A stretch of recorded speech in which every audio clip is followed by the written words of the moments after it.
Casting the burden, impressing the subconscious.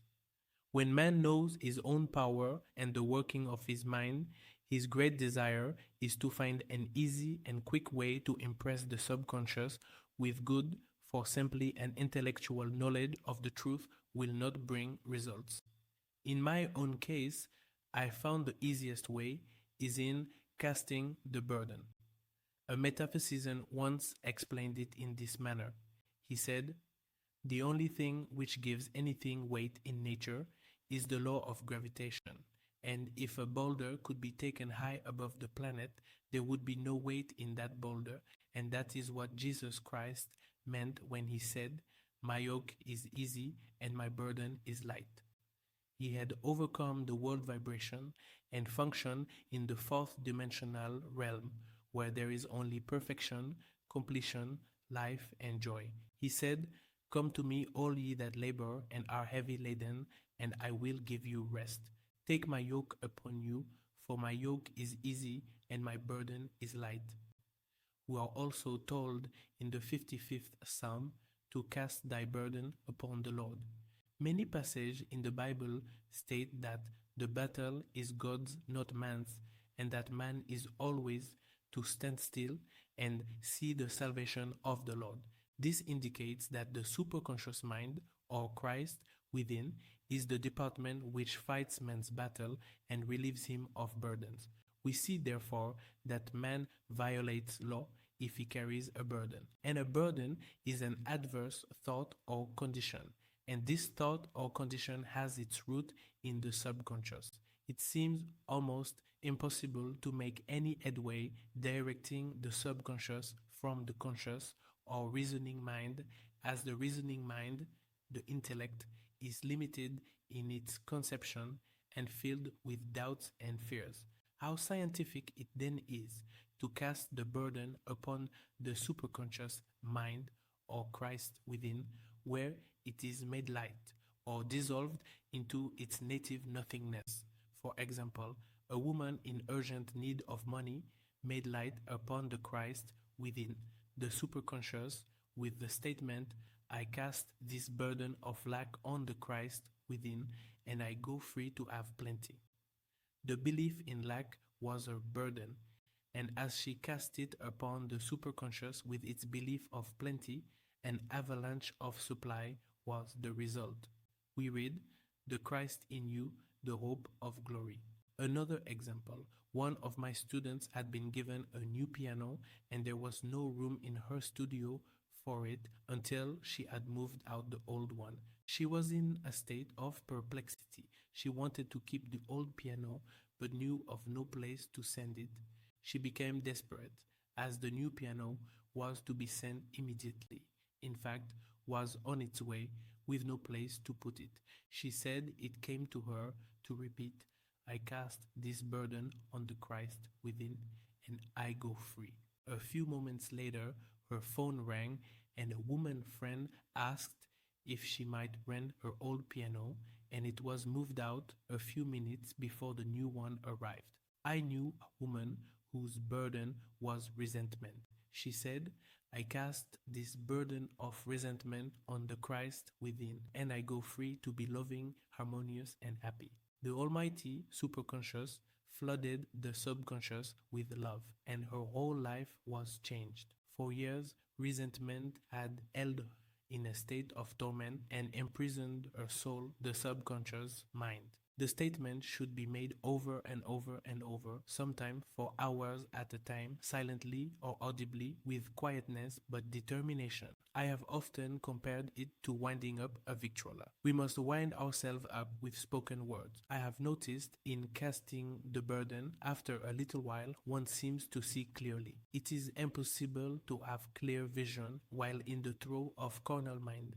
Doubts and fear poison the mind and body, and imagination run riot, attracting disaster and disease. In steadily repeating the affirmation, "I cast this burden on the Christ within and go free," the vision clears, and with it a feeling of relief, and sooner or later come the manifestation of good, be it health, happiness, or supply.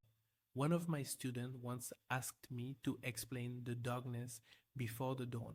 I referred in a preceding chapter to the fact that often before the big demonstration, everything seems to go wrong, and deep depression cloud the consciousness. It means that out of the subconscious are rising the doubts and fears of the ages.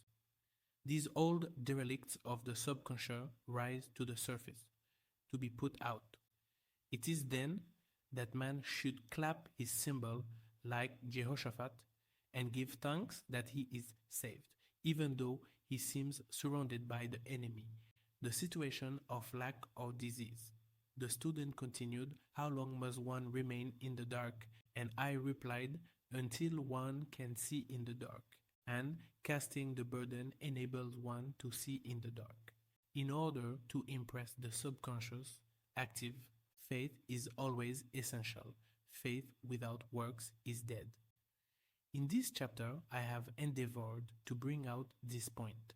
Jesus Christ showed active faith when he commanded the multitude to sit down on the ground before he gave thanks for the loaves and the fishes. I will give another example showing how necessary this step is. In fact, active faith is the bridge over which man passes to his promised land. Through misunderstanding, a woman had been separated from her husband, whom she loved deeply. He refused all offers of reconciliation and would not communicate with her in any way. Coming into the knowledge of spiritual law, she denied the appearance of separation. She made this statement, "There is no separation in divine mind, therefore I cannot be separated from the love and companionship which are mine by divine right." She showed active faith by arranging a place for him at the table every day, thereby impressing the subconscious with a picture of his return. Over a year passed, but she never wavered, and one day he walked in. The subconscious is often impressed through music. Music has a fourth dimensional quality and releases the soul from imprisonment. It makes wonderful things seem possible and easy of accomplishment. I have a friend who uses her Victrola daily for this purpose. It puts her in perfect harmony and releases the imagination. Another woman often dances while making her affirmation. The rhythm and harmony of music and motion carry your word forth with tremendous power. The student must remember also not to despise the day of small things. Invariably, before a demonstration come signs of land. Before Columbus reached America, he saw birds and twigs which showed him land was near. So it is with a demonstration. But often the student mistakes it for the demonstration itself and is disappointed. For example, a woman had spoken the word for a set of dishes. Not long afterward, a friend gave her a dish which was old and cracked. She came to me and said, "Well, I asked for a set of dishes and all I got was a cracked plate."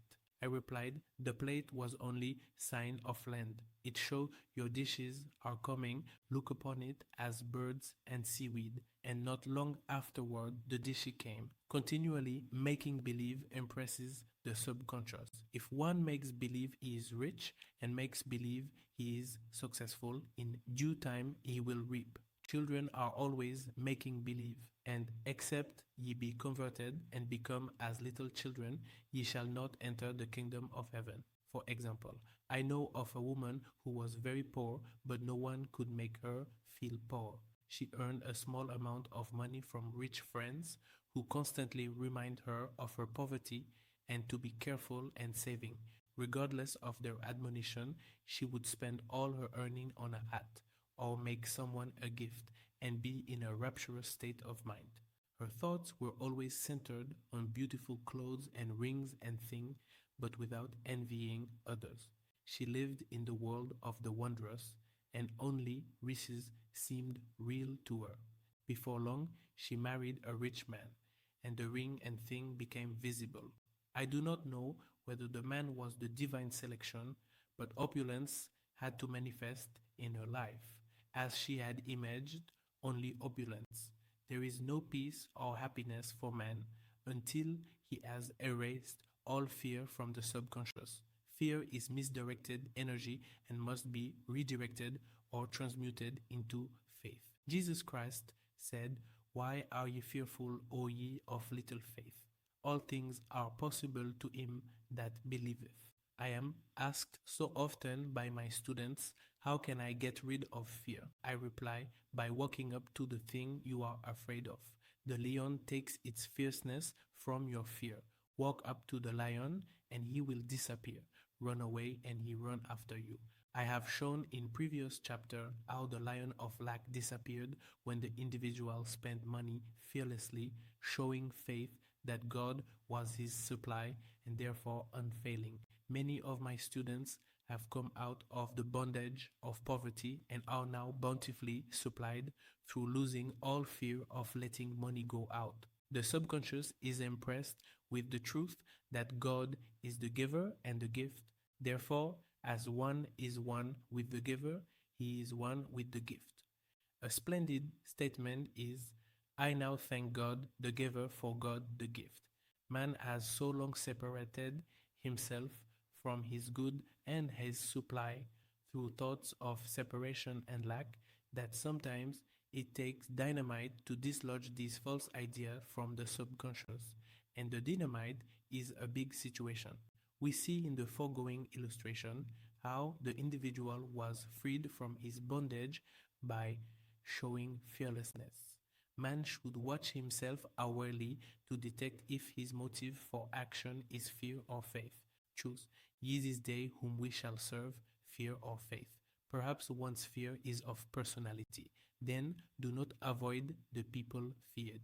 Be willing to meet them cheerfully, and they will either prove golden links in the chain of one's good or disappear harmoniously from one's pathway. Perhaps one's fear is of disease or germs. Then one should be fearless and undisturbed in a germ-laden situation, and he would be immune. One can only contract germ while vibrating at the same rate as the germ, and fear drags men down to the level of the germ. Of course, the disease-laden germ is the product of carnal mind, as all thought must objectify. Germs do not exist in the superconscious or divine mind, therefore are the product of man's vain imagination. In the twinkling of an eye, man's release will come when he realizes there is no power in evil. The material world will fade away, and the fourth dimensional world, the world of the wondrous, will swing into manifestation. And I saw a new heaven and a new earth, and there shall be no more death, neither sorrow nor crying, neither shall there be any more pain, for the former things are passed away.